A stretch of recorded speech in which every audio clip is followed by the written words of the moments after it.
Assalamualaikum warahmatullahi wabarakatuh.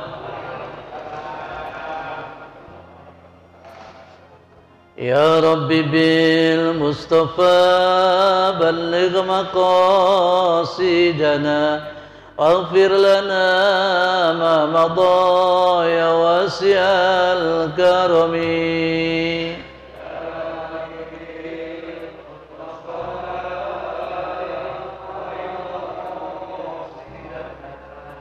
واغفر لنا ما مضى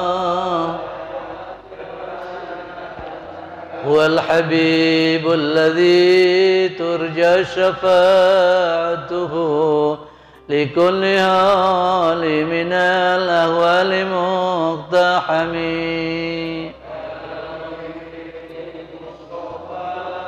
بلغ مقاصدنا واغفر لنا ما مضى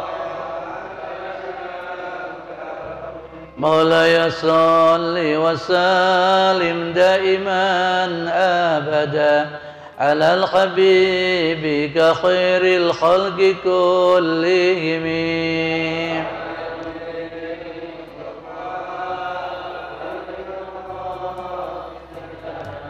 واغفر لنا ما مضى يا واسع يا الله بها يا الله بها يا الله بحسن الخاتمة يا الله بها يا الله بها يا الله بحسن الخاتمة يا الله بها يا الله بها قاصدنا واغفر لنا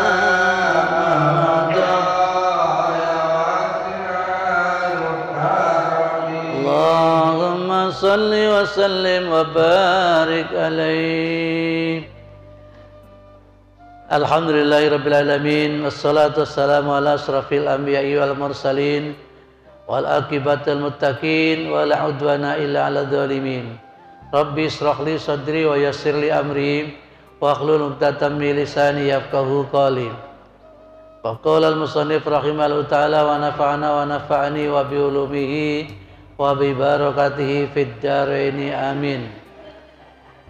Yang saya hormati Bapak Ibu jamaah Masjid Rawdatul Jannah, pagi ini kita bersyukur kepada Allah, kita telah dibangunkan dari tidur dalam keadaan sehat walafiat, meringankan langkah kakinya menuju masjid.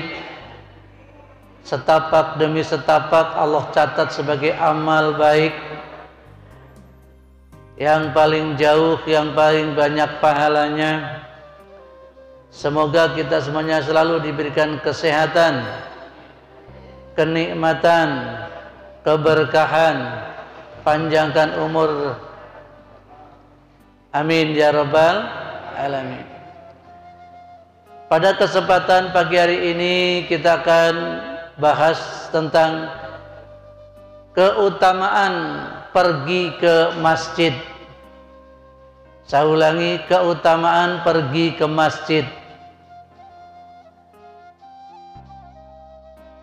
Diriwayatkan oleh Abi Hurairah hadis ini, an Abi Hurairah radhiyallahu anhu, anna Nabiyya sallallahu alaihi wasallam,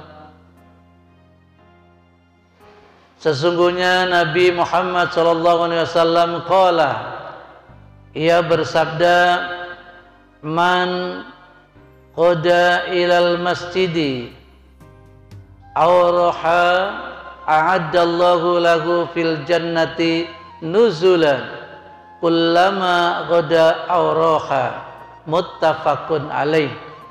Hadis yang disepakati oleh para ahli rawi hadis, itu artinya hadis ini sahih. Juga ada dalam Bukhari Muslim dari Abi Hurairah, semoga Allah meridhoinya, bahwasanya Rasulullah SAW bersabda, Man qada ilal masjid, siapa yang berangkat di pagi hari ke masjid. Nih Pak, Bu, pagi hari berangkat ke masjid. Bapak-bapak juga pagi hari berangkat ke masjid. Ghoda itu artinya pagi hari. Tanawalul ghoda, sarapan pagi, bahasa Arab tanawalul ghoda. Tanawalul asa, ya, makan sore.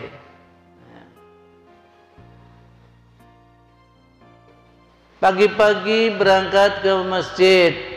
Auraha a'addallahu, atau waktu sore-sore menuju ke masjid, pagi sore menuju ke masjid. Apa yang Allah janjikan? A'addallahu lahu fil jannati, maka Allah akan menyediakan untuk orang yang rajin berangkat pagi dan sore ke masjid, yaitu sebuah hidangan istimewa bernama surga. Masya Allah, amin ya rabbal. Bu, udah disiapin surga, Bu? Pengen cepat-cepat ngeliat apa enggak? Ntar dulu katanya ya. Cepat-cepat lihat, meninggal dulu. Ntar dulu tuh, masih nawar. Jadi ya Allah, luar biasa Pak. Subuh kita ke masjid, maghrib kita ke masjid. Ini disediakan surga oleh Allah. Orang kita disediakan air teh aja seneng bukan main, apalagi disiapin surga. Berbahagialah orang yang pagi sore ke masjid, jaminannya adalah surga Allah. Ini kata Nabi, kira-kira bohong apa enggak? Ya Allah, wa ma yantiku anil hawa in huwa illa wahyun yuha. Apa-apa yang diucapkan oleh Nabi itu bukan sekedar dari hawa nafsu, tetapi itu adalah wahyu Allah. Jadi apa yang diucapkan Nabi pasti benarnya, karena Nabi adalah maksum, artinya terjaga. Bicaranya terjaga dari dusta, dari kebohongan. Perilakunya terjaga dari maksiat. Pandangan matanya terjaga dari maksiat. Itulah namanya maksum, dalam arti kata dijaga oleh Allah Subhanahu wa taala dari hal-hal yang tidak baik. Jadi bukan seperti kita, kalau kita ngomong kadang-kadang keluar dari ucapan kita karena nafsu kita. Belum lagi kita bisa berkilah, bersilat lidah.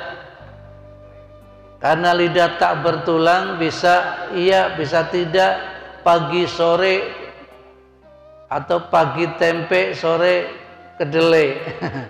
Udah matang mentah lagi. Ya Allah.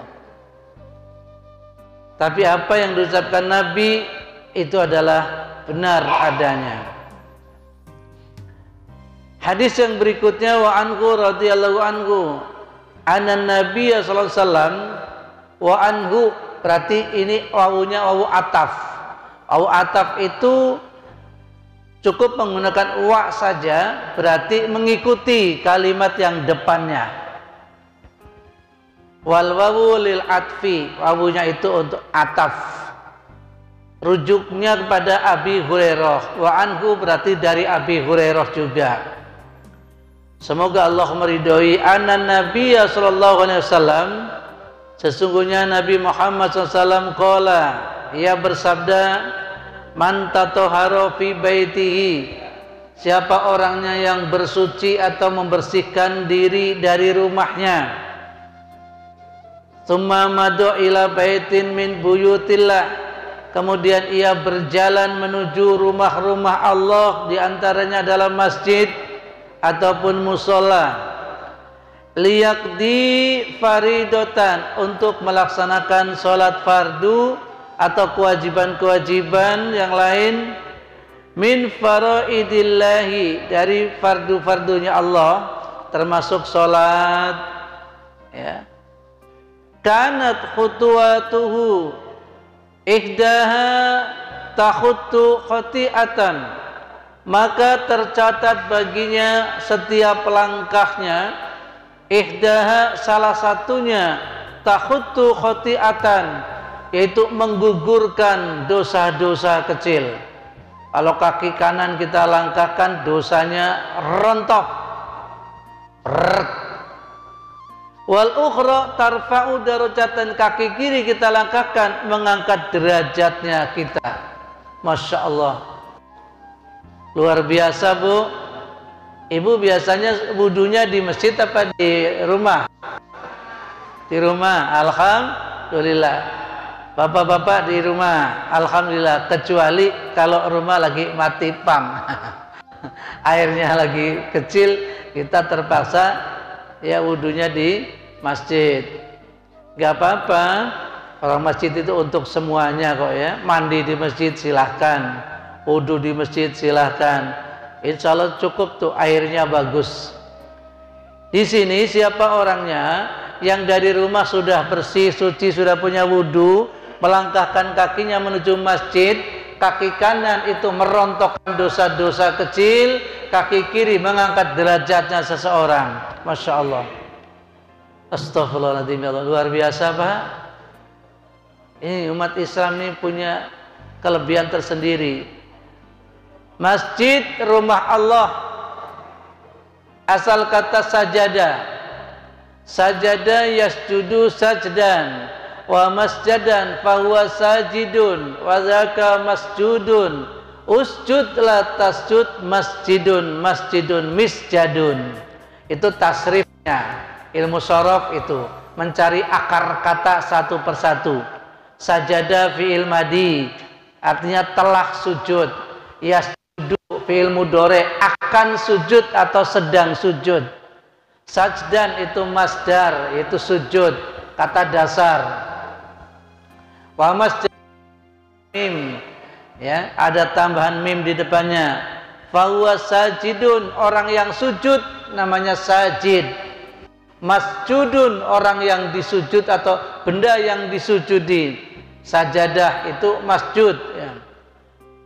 Usjud, sujudlah.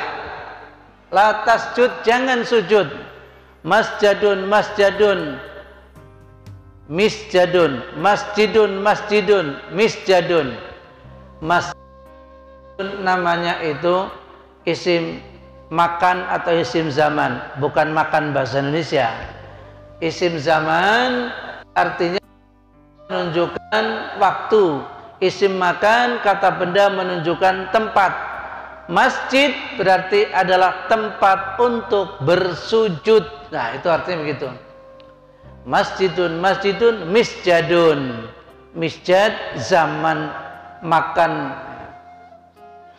Alat, misjadun, alatnya bersujud. Ada isim alat namanya. Kata benda menunjukkan alat. Itu nahwunya seperti itu. Jadi sajadah yasjudu. Amarnya berbunyi usjud. Zaman makannya masjidun, masjidun, Oh, jadi masjid itu tempat bersujud. Iya. Makanya kalau untuk bercanda, kalau untuk macam-macam itu nggak boleh. Memang tempat untuk sujud itu masjid. Musola, tempat untuk sholat. Sholat, yusalli, sholatan, ya. Musallin, musallam. Terus musola, tempat untuk sholat. Langgar, orang Jawa mengatakan apa? Langgar. Itu untuk langgar itu tempatnya orang agar tidak melanggar peraturan. Bahasa Sunda naon? Tajuknya. Tajuk itu tembung kiratannya untuk nata orang bajuk. Bajuk itu orang yang nggak bener. Bajuk loh gitu. Bajuk itu orang nggak bener. Ditata di musola namanya tajuk. Nata untuk orang bajuk. Ya, tajuk. Apalagi namanya? Suro, ya. Ya, suro, ya. Itu Sumatera nyebutnya adalah suro. Macam-macam tergantung daerahnya. Jadi orang yang berangkat ke masjid, langkah-langkahnya itu dihitung oleh malaikat, dicatat sebagai amal baik. Kaki kanan merontokkan dosa-dosa kecil, dosa gede mah enggak, dosa kecil yang pada hilang. Kalau semakin jauh itu melangkahnya berarti semakin banyak rontokan dosa. Yang paling jauh siapa nih? Bang Billy itu paling jauh ya. Ya. Jamaah sini yang jauh. Pak Budi mana Pak Budi? Masih ada yang lebih jauh lagi. Ya, Masya Allah. Pak Haji Edi muter, Pak Ustadz Yusuf muter, ya. Ya kalau yang dekat dari masjid ya sedikit Pak Haji Darno ya, tinggal melangkah doang itu, sedikit. Makanya dia tuh muter kalau itu ke sono. Wan Ubay ibni Ka'ab radhiyallahu anhu. Nama-nama Arab itu ada yang disebutnya itu tashir. Abi jadi Ubay, Amrun Umair, kemudian Suhail, ya kan? Sahlun Suhail, Hasan Husain. Hasan artinya bagus, Husain agak bagus. Humair, Husain, Suhail, banyak sekali. Itu namanya tashir, memperkecil. Ubay, asal kata Abu Ubay, Ubaidillah misalnya. Ini Ubay ibni Ka'ab. Kana rajulun minal ansori la a'lamu ahadan ab'ada minal masjidi minhu. Ada seorang laki-laki dari sahabat Ansor, la a'lamu ahadan ab'ada minal masjidi minhu. Rasa-rasanya tidak diketahui salah satu diantaranya yang rumahnya itu dekat dari masjid, semuanya jauh dari masjid. Sahabat Ansor rumahnya jauh-jauh. Wa kanat la tuhti'uhu salatun faqila lahu. Dia itu tidak pernah terlambat meskipun rumahnya jauh. Bahkan kadang-kadang datang lebih cepat daripada yang dekat rumahnya. Yang dekat entar-entaran nunggu qomat, yang jauh sudah datang lebih duluan. Nah ini. Faqila lahu lawis taroita khimaron tarokabahu fit dulmai wa firram doi qala ma yasurruni anna manzili ila jambil masjid. Orang yang jauh ditanya, andaikan engkau dibelikan kendaraan untuk pergi ke masjid agar lebih cepat dan lebih bagus, bagaimana menurut pendapat Anda? Itu ditanya begitu. Dia jawabnya apa? Saya kepengin rumahnya itu dekat masjid. Gak usah dibelikan yang begitu. Pengen rumahnya dekat masjid, jadi gampang untuk sholat, ya. Air mati juga gampang ambil ke masjid. Itu berkahnya orang dekat masjid itu. Iya. Kebelet di rumah lagi bareng-bareng sama anak, lari ke masjid. Ya, selesai di masjid, berkah sekali masjid itu, masya Allah. Jadi pengennya tuh di samping masjid, kata sahabat Ansor, ini uridu ayuk tabafi sumasyaya ilal masjid waruju'i idza raja'tu ila ahli. Faqala Rasulullah sallallahu qad jama'allahu laka dzalika kullahu. Ada sahabat Ansor. Sahabat Ansor itu sahabat yang apa? Yang menolong sahabat Muhajirin. Berarti mereka tinggal di Madinah. Muhajirin orang yang hijrah dari Mekah hijrah ke Madinah, Ansor yang nolongin. Namanya Ansor itu nolong segala-galanya. Ringan tangan, cepat kaki, ringan tangan, bagaikan pramuka. Makanya sahabat Ansor itu yang semangat dan jiwanya penolong, sampai-sampai memberikan apa yang dia punya. Dia punya rumah 2, kasih 1 kepada sahabat Muhajirin. Dia punya pekerjaan, kasih pekerjaan itu pada sahabat Muhajirin. Yang punya istri lebih dari 1, kasih 1 ya. Ada begitu, Bu? Ya Allah, enak banget itu. Lah sahabat Muhajirin itu dia pergi dari Mekah ke Madinah itu nggak bawa apa-apa, karena dikejar-kejar kafir Quraisy. Dia yang penting selamat. Hartanya ditinggal, keluarga ditinggal, membela Rasulullah sampai di Mekah dia nggak punya apa-apa. Wajar kalau dikasih segala-galanya. Maka sahabat Ansor sangat dia itu sangat baik sekali.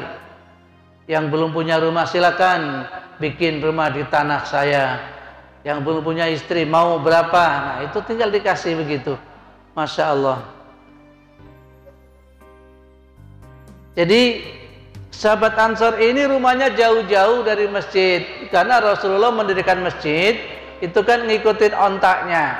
Begitu ontaknya itu berhenti di atas tanah anak yatim namanya Suhel, ya Suhel, ini Suhel lagi, ya, itu namanya isim tasghir Suhel. Kemudian itulah didirikan Masjid Quba, masjid yang tertua. Yang pertama berdiri di Madinah namanya Masjid Quba. Sampai sekarang masih ada, kokoh berdiri dengan tegap di atas tanah anak yatim. Anak yatim adik kakak yang sangat merindukan Rasulullah. Kayak apa yang namanya Rasulullah Muhammad, saya pengen banget ya Allah ketemu ya Allah. Allah tunjukkan tanahnya itu ontanya Rasul berhenti di situ. Padahal Rasul ditawarkan berapa hektar tanah, nggak mau, biarkan saja nanti aku ikutin ontak akan berhenti di mana. Begitu berhenti di tanahnya Suhel, disinilah aku akan mendirikan masjid. Itu namanya Masjid Quba, masjid tertua. Sebelum Madinah ada Masjid Nabawi, ini Masjid Quba sudah berdiri lebih dulu. Jaraknya kira-kira sekitar 7 kilo dari Masjid Nabawi ke arah selatan, ke arah timur selatan. Ya 7 kilo. Kalau naik angkot bahasanya di sini itu ya 5 real. 5 real, PP 10 real sekarang. Barang siapa yang dari tempat tinggalnya di Mekah, di Madinah punya wudhu kemudian menuju Masjid Quba lalu sholat 2 rakaat, maka pahalanya sama dengan ibadah umroh 1 kali, marratan wahidah. Luar biasa itu. Jadi orang-orang yang tinggal di Madinah punya nilai ibadah umroh, walaupun nggak pergi ke Mekah, nggak tawaf, nggak sa'i, dia punya nilai ibadah umroh kalau dari rumahnya masing-masing atau dari hotel masing-masing, punya wudhu, kemudian pergi ke Masjid Quba, sholat 2 rakaat. Nilainya sama dengan ibadah umroh 1 kali. Makanya Nabi dalam seminggu 2 kali pergi ke Masjid Quba. Itu adalah masjid yang pertama Rasul dirikan. Sahabat Ansor makanya jauh-jauh rumahnya dari Masjid Nabawi. Kemudian kepingin dekat dengan masjid, daripada saya dibelikan keledai untuk naik keledai ke masjid, lebih baik saya rumahnya pindah ke dekat masjid. Tetapi apa kata Rasul? Wahai para sahabat Ansor, engkau saat ini walaupun rumahnya jauh dari masjid tapi tidak pernah terlambat. Dan ketahuilah, qad jama'allahu laka dzalika kullahu. Allah telah mengumpulkan catatan-catatan kebaikan kamu, langkah-langkah kamu dari rumah kamu ke masjid sampai balik lagi ke masjid, ke rumah. Ya Allah. Pak, Bu, jangan ngiri dengan orang yang dekat masjid. Justru yang jauh itu pahalanya lebih banyak. Langkah-langkahnya itu dicatat. Bagaimana kalau itu kan langkah-langkah, kalau pakai motor bagaimana? Pakai motor, kalau pakai sepeda kan nggak melangkah ya. Itu gimana gitu ya, seukuran orang melangkah kira-kira berapa banyak, sama aja. Atau ngitungnya bagaimana, seputaran pentilnya gitu berapa kali muter ya. Allah maha tahu dan maha segala-galanya. Ukuran jalan kaki yaitu setiap langkahnya. Ya, kalau pakai sepeda, pakai motor sama saja, jaraknya kira-kira berapa langkah begitu. Masya Allah. Yang nggak pernah jalan kaki kan kakek, mana kakek? Ya, dia terlalu pakai motor dia. Nah, ya, pahalanya setiap putaran pentilnya kek. Pentil yang muter sampai bawah lagi itu selangkah, muter selangkah lagi. Ya Allah. Akhirnya apa? Ya Rasul, kalau begitu saya nggak jadi pindah dekat masjid. Wah Allah, luar biasa. Rasulullah sampaikan, hei sahabat Ansor, walaupun kamu rumahnya jauh tapi nggak pernah terlambat ke masjid. Dan Allah menyuruh malaikat supaya mencatat perjalanan kamu dari rumah ke masjid, balik lagi ke rumah, itu adalah sebuah kebaikan. Dan itu sudah cukup banyak. Ngapain kamu pindah ke samping masjid? Oh iya ya, kalau begitu ya Rasul, berarti saya nggak jadi pindah deh. Nggak jadi pindah, sahabat Ansor. Itulah salah satu diantaranya kelebihan orang yang rumahnya jauh dari masjid, pahalanya lebih banyak. Pada hadis berikutnya yang keempat, wa an Jabir radhiyallahu anhu qala, dari sahabat Jabir semoga Allah meridhoinya, Rasulullah bersabda, khalatil biqa'u haulal masjidi farada buyuta salimata ayan takilu kurbal masjid. Ini sama juga, ada orang namanya Bani Salimah, kepingin rumahnya dekat masjid ya. Fabalagha dzalika Nabi SAW, maka datang Nabi dengar, Bani Salamah, katanya dengar-dengar kamu mau pindah samping masjid ya. Faqala lahum balaghani annakum turidu an lan tantakilu kurbal masjid. Ya, saya kepingin pindah karena di samping masjid ada tanah kosong, pengen dibeli. Sebelah sana itu tanah kosong ya, ada tanah kosong kata dia itu, saya akan beli tanah kosong samping masjid, tanah patoha itu kosong. Qalu na'am ya Rasulullah, qad aradna dzalika faqala, saya kepingin samping masjid. Bani Salimah, diarukum tuktabu atharukum faqalu ma yassaruna ana kunna nahawalna. Masya Allah, ini bahasa Arab cakep sekali ya. Setelah itu Rasulullah menyampaikan, kalau kamu itu dekat masjid ya, ketahuilah Bani Salamah, diarukum, rumah-rumah kamu, tuktab atharukum, kayak tadi itu telah ditulis oleh malaikat, itu langkah-langkahmu dari rumah sampai masjid, balik lagi ke rumah lagi, tercatat sebagai amal kebaikan langkah-langkahnya. Mereka berkata, ya sudah kalau begitu ya Rasul, saya membatalkan untuk membeli rumah atau tanah yang kosong di samping masjid. Nggak jadi dibeli, kosong sampai sekarang. Makanya tanahnya nggak dibangun-bangun, nggak ada yang beli, kosong. Berisik, ya, samping masjid. Tidak semua orang itu betah. Maka berbahagialah orang yang di samping masjid, dengar suara kencang terus, tenang baik. Ya. Speaker toanya kencang juga, adem aja, tidur mah tidur aja, pules saja. Sama kayak orang dekat rel kereta itu, yang pintu kereta itu kan kencang banget, teng teng teng teng teng. Itu ya di pinggir kereta dia tetap aja tidur pules Pak, karena udah biasa. Tapi kalau belum biasa kita nggak bisa tidur semalaman kalau gitu. Saya pernah bertamu ke saudara saya yang rumahnya dekat pintu kereta begitu. Ya Allah, udah diles, kaget lagi, bunyi lagi, teng teng teng kenceng. Kalau yang udah biasa mah nggak masalah itu. Sama juga dengan toa. Mau kenceng kayak apa yang udah biasa mah tenang aja gitu ya. Nggak merasa keberisikan, malah jadikan seni begitu. Sama dengan ibu, suaminya tukang ngorok Bu. Ngoroknya modelnya suaranya ada suara kencang, suara pelan.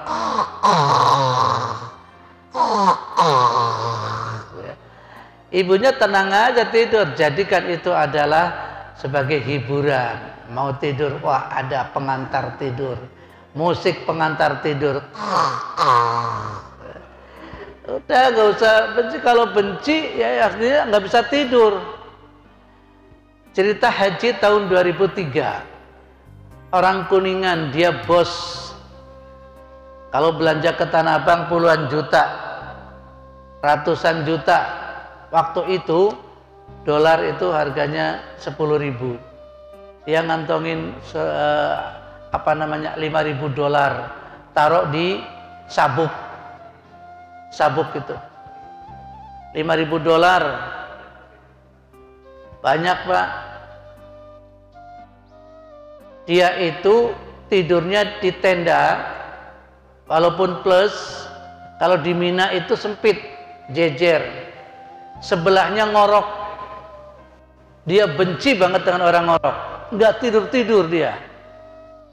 Di dalam batinnya, aduh kurang ajar banget nih orang ngorok ya, saya nggak bisa tidur gitu, kesel gitu. Akhirnya apa? Diuji sama Allah, duitnya itu hilang, 5.000 dolar. Di sabuk yang hijau itu, sabuk yang lebar, sabuk haji, hilang. Ingatnya dia itu di kamar mandi, disampirin itu sabuk, dia lupa gitu pulang.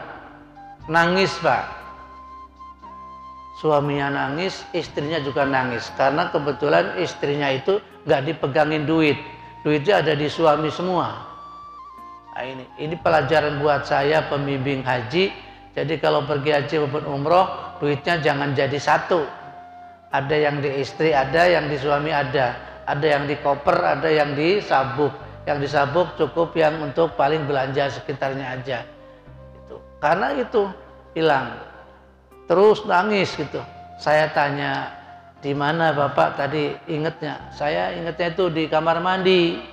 Dan kamar mandi kan antrian banyak banget sampai jamaah haji. Nggak pernah telat, ada terus. Jadi keluar masuk, masuk. Antrian bisa kita mau timbang mau ngencing bisa nomor 16 Pak. Antri, sakit itu benar. Di Mina itu begitu, antri panjang begitu kayak orang lagi antrian minyak goreng. Masya Allah ya. Saya bilang, Pak, coba Bapak sekarang istighfar ya Pak. Istighfar, mohon ampun kepada Allah. Kalau memang itu uang milik Bapak, saya yakin akan ketemu. Tapi kalau memang nggak ketemu, wallah alam, itu memang bukan milik Bapak, bukan rezekinya. Baik Ustadz. Akhirnya dia itu ambil air wudhu, kemudian istighfar dia. Istighfar. Dia minta tobat, ya Allah, ampuni dosa-dosa saya ya Allah. Begitu dia selesai istighfar, Pak, di sela-sela koper kelihatan itu sabuknya nongol. Itu kayak sabuk saya, kata dia. Begitu diambil, dilorot, bener, Pak, masih utuh duitnya. Ketemu duitnya $5.000, nangis juga. Hilang, nangis, ketemu juga nangis. Saking herannya itu. Ustaz, ya Allah, terima kasih banyak saya. Kenapa itu? Duit saya ketemu $5.000 ini, ya Allah. Nangis. Seneng kalau nangis yang kedua, nangis seneng. Nangis yang pertama, nangis sedih. Yang kedua, seneng dan kagum. Sebegitu dahsyatnya. Hanya minta ampun, istighfar, langsung ketemu begitu. Itulah Mekah dan Madinah. Cerita ke saya, Ustadz, saya mohon maaf banget. Kenapa emang? Saya sebetulnya kemarin tuh kesel banget sih, aki-aki gitu.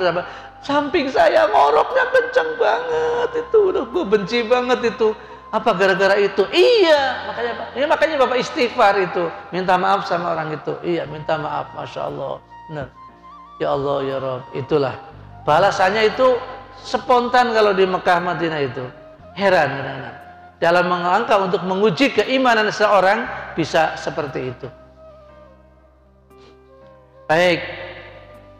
Jadi Bani Salimah itu akhirnya nggak jadi punya rumah di samping masjid karena yang jauh itu akan lebih manfaat, yaitu pahalanya lebih banyak. Yang terakhir,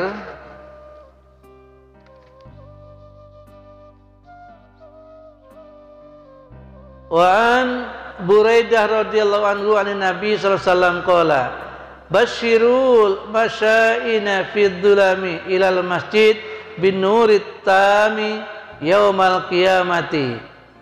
Rasulullah bersabda, sampaikanlah berita gembira kepada orang-orang yang pergi ke masjid dalam kegelapan malam. Mereka telah disediakan yaitu cahaya yang sempurna di hari kiamat nanti.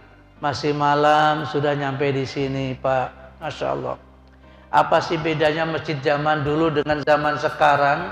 Dulu padahal gelap, orang pakai obor, beramai-ramai ke masjid, ya. Sekarang sudah terang dengan listrik. Ternyata ke masjid entar-entaran, ya. Bedanya di mana? Bedanya, kalau dulu masjidnya gelap, jamaah hatinya terang. Jadi semangat ke masjid. Kalau sekarang masjidnya terang, hatinya jamaah gelap.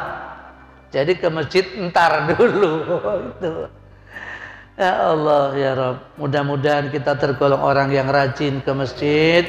Langkah-langkahnya dicatat sebagai amal baik. Ya. Kemudian yang dekat dari masjid juga beruntung. Jangan yang dekat dari masjid kemudian kecil hati. Bukan, kecil. Alhamdulillah melangkah ke masjid bolak-balik. Kalau nggak jamaah kan malu. Ya. Jadi terpaksa jamaah. Beruntung sekali pokoknya dekat masjid. Yang jauh juga begitu. Jadi semuanya nggak ada yang rugi ternyata. Yang jauh yang dekat beruntung kalau memang rajin ke masjid. Endingnya alhamdulillah RW kita punya masjid. Coba ada satu RW yang nggak ada masjidnya dan ada yang satu RW 2 masjid. Ya, PUP itu ada yang 3 masjid, satu RW 3 masjid. Karena Pondok Ungu Permai cara perumahannya adalah padat sekali sehingga satu RW bisa 3 masjid. Musolanya nggak ada tapi masjid semua. Ya, kebanyakan masjid ini bukan berarti baik, belum tentu. Karena apa? Kadang-kadang egonya masing-masing, maunya mendirikan masjid. Akhirnya kebanyakan masjid. Baik, mudah-mudahan masjid kita ini ya sangat bermanfaat buat warganya. Sudah cukup bagus, bisa dilihat dari jalan, bahkan sekarang menjadikan satu sering orang perjanjian di depan masjid. Di mana itu? Di samping masjid. Masjid yang mana? Rodotul Jannah. yang menaranya bagus, yang gerbangnya tinggi, besar. Oh, ini ada orang janjian, berarti menolong dia. Subhanallah, luar biasa. Demikian Bapak-bapak, keutamaan pergi ke masjid. Jangan sampai kita ke masjidnya pertama dan yang terakhir. Masya Allah, na'udzubillah min zalik. Nggak pernah ke masjid, kita ke masjid karena sudah digotong. Ya Allah, Masya Allah, sudah digotong baru ke masjid. Kemarin kemana aja? Ya, jangan sampai seperti itu. Langkahkan, ringankan kita ke masjid. Ngapain kita? Pahalanya lebih besar, sholatnya lebih tenang, lebih khusyuk. Biasanya di rumah nggak mau sholat sunnah, di masjid jadi terpaksa ikut sholat sunnah karena temannya sholat sunnah, jadi ikut sholat sunnah, baik sholat qobliyah maupun ba'diyah. Setidak-tidaknya begitu masuk masjid, melangkahkan kakinya, berdoa, ya Allah, Al-Maftah alaina futuhal arifin, bukakan kami ya Allah, ya, pintu keberkahan, pintu kemenangan, pintu segala-galanya yang positif. Dalam artian itu masuk masjid, langkahkan kaki kanan. Beda sholatnya, beda di masjid sama di rumah, beda. Baik, mungkin ada yang mau bertanya, dipersilakan. Assalamualaikum warahmatullahi wabarakatuh. Waalaikumsalam. Pertanyaan yang sederhana, karena di rumah kita ada masjid dan musola, kemudian pada saat Idul Fitri dan Adha, sholat dilaksanakan di lapangan. Ini ada sunnah yang namanya sholat tahiyatul masjid. Jadi mau masuk masjid, sholat dulu baru rakaat. Kalau di musola itu ada apa? Yang musola sholat tahiyatul musola, atau di lapangan sholat tahiyatul masjid, jadi tiapnya tahiyatul lapangan. Gimana tadi peranan antara masjid dan musola? Dan memang ada yang mengatakan bahwa sholat di masjid lebih utama daripada di musola karena masjid dipakai Jumatan. Bagaimana kemuliaan masjid atau kelebihan masjid dan musola serta lapangan? Terima kasih. Baik, pertanyaannya bagus sekali. Memang bedanya masjid dan musola ini secara umumnya, masjid itu untuk Jumatan, musola tidak boleh untuk Jumatan. Karena Jumat itu adalah ada syarat rukunnya, maka tempatnya juga harus yang memenuhi syarat. Lalu yang dikatakan masjid di samping untuk Jumatan,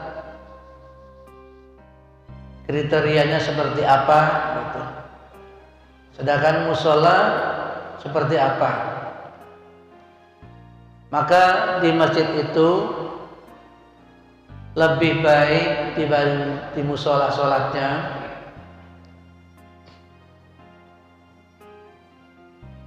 Kalau sholatnya itu sama-sama berjamaah, pahalanya sama. Pahalanya sama. Tetapi nilai masjid itu sendiri adalah lebih khusyuk, lebih baik, lebih ya namanya masjid itu beda lah dengan musola. Musola tidak boleh untuk iktikaf. Iktikaf itu di masjid, bukan di musola. Iktikaf. Ya sekarang banyak musola-musola dijadikan iktikaf juga. Ya silakan aja. Ya karena memang pada dasarnya keterbatasan jarak atau penduduk. Misalnya persoalan-persoalan yang menyangkut misalnya di masjid nggak boleh untuk iktikaf, akhirnya terpaksa di musola misalnya. Ya musola juga tempat untuk sujud juga. Lalu karena terjadinya lockdown itu pandemi kemarin, sulit orang untuk datang ke masjid kejauhan. Semakin lama semakin banyak orang yang sepuh yang tenaganya tidak kuat lagi, maka ke masjid kejauhan, akhirnya musola jadi masjid. Dari mulai tahun 2017 BMI mencatat masjid seluruh Bekasi Utara 152 masjid berdasarkan tahun 2017, yang sekarang belum dihitung lagi. Sejak pandemi pasti banyak musola yang jadi masjid, banyak itu. Yang suruh nyatetin Bang Bilinya belum sempat itu, mau disensus seluruh Bekasi Utara, dia belum sempat. Nanti kalau sudah raker insya Allah, ya, mungkin sekarang 170-an masjid. Jadi betul Pak Edi, beberapa lebih utama di masjid daripada di musola. Tetapi karena faktor kadang-kadang kejauhan, ya nggak apa-apa, di musola pun juga pahalanya juga 27 waktu berjamaah sama. Kemudian jangan sampai ada dikotomi antara masjid dan musola menjadi seperti itu. Wah, kalau begitu nggak usah. Ya, kita lebih nyaman di mana sholatnya. Kalau nyamannya di musola, ya silakan sholat di musola. Nyaman di masjid, sholat di masjid. Ya. Itu yang dimaksud seperti itu. Karena di Mekah itu rata-rata walaupun itu musola disebutnya masjid juga, ya, di masjid. Walaupun nggak buat jumatan, tapi disebut masjid juga. Baik, ada yang lain?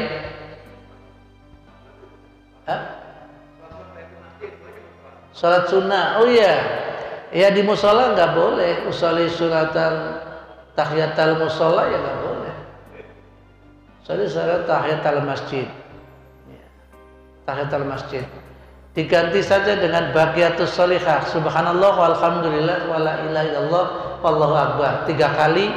Itu sama dengan menggantikan sholat tahiyatul masjid. Sama dengan kita maghrib, sholat sunnahnya tidak begitu dianjurkan, qobliyahnya tidak muakkad. Begitu datang sudah tinggal berapa menit, ya kita subhanallah walhamdulillah wala ilaha illallah akbar, subhanallah walhamdulillah wala ilaha illallah wal akbar, subhanallah walhamdulillah wala akbar. Itu sudah sama dengan kita sholat tahiyatul masjid atau azan. Nah itu, ketika kita mau menunggu azan tinggal 1 menit, baca itu baqiyatus sholihah. Tahiyatul masjidnya diganti dengan Rasul. Kalau di Mekah bagaimana? Tahiyatul masjid nggak ada. Tahiyatul masjidnya ya tawaf. Itu masuk salat mutlak. Tahiyatul masjidnya tawaf. Itu pengganti tahiyatul masjid justru tawaf 7 kali keliling. Tawaf sunnah. Itu. Di Mekah nggak. Tahiyatul masjidnya diganti dengan tawaf 7 kali keliling. Di Madinah tetap salat tahiyatul masjid, menghormat masjid. Ada yang lagi? Yang tanya lagi silakan. Ya Pak, mic-nya.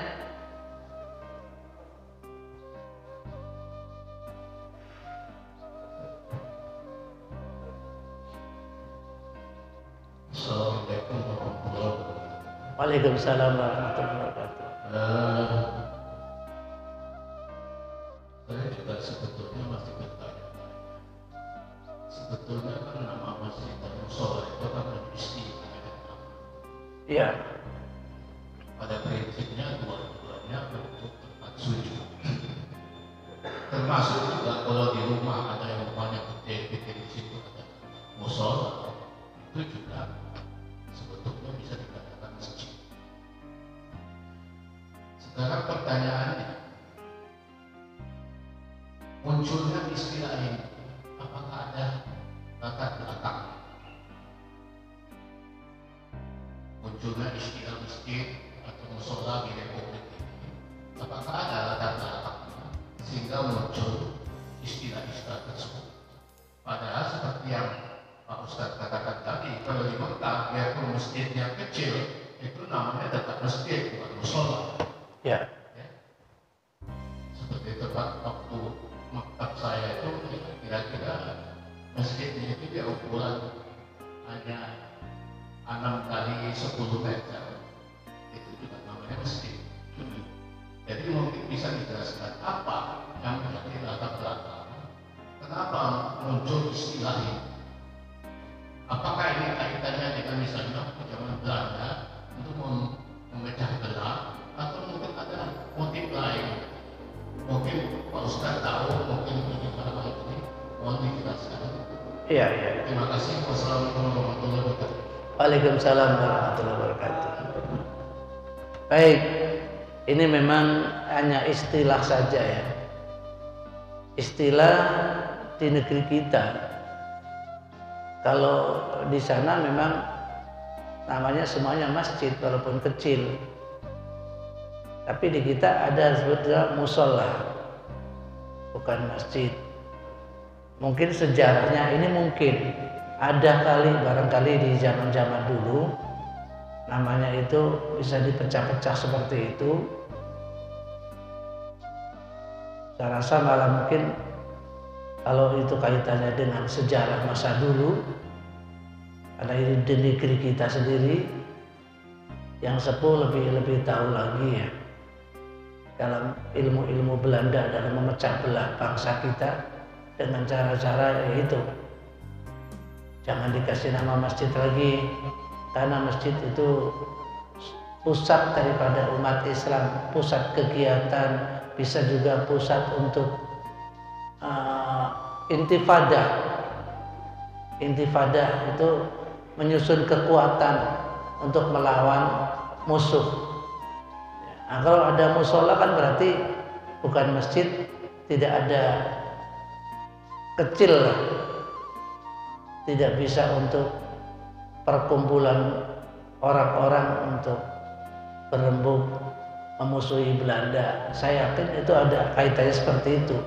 Sehingga namanya musola, ada langgar, ada tajuk, ada macam-macam begitu. Ya.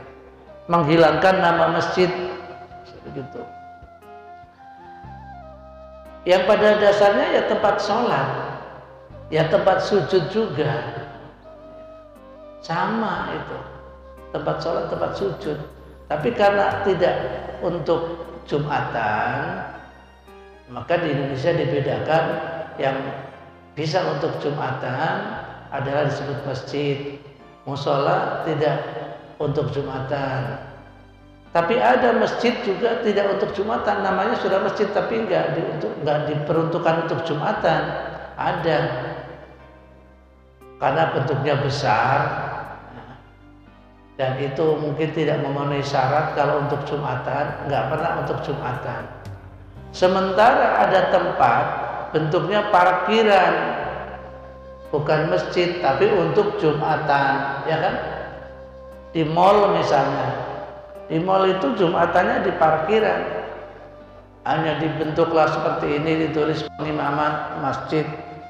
Kalau lagi nggak Jumatan dia untuk parkiran mobil.